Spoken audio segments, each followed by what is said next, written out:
So talk a little bit. How did you first run into the institute? What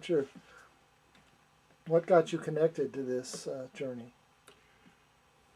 Well, it started, I was in South Carolina serving a church and was recruited to what was then called a PMC, Which stood for Parish Ministers Colloquy.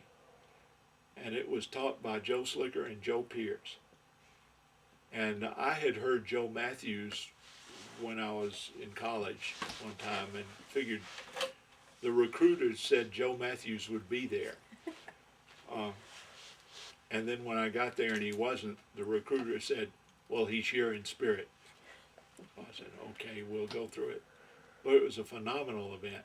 It was really great. We had about 30 South Carolina clergy there, from multiple denominations and multiple ages. It was really a wild session. So I got hooked. And so then I went through a religious studies 1 course also in South Carolina in 1966, 1 year later, with Fred Buss and David McCleskey.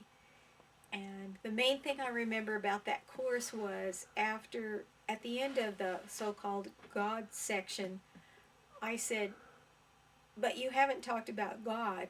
And they said, yes, we have.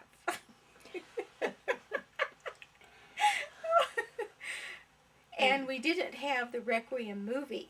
For some reason, they didn't have it with them, so we watched a TV show by Rod Serling, the same person who wrote Requiem. So when I saw Requiem years later, I was quite impressed with it.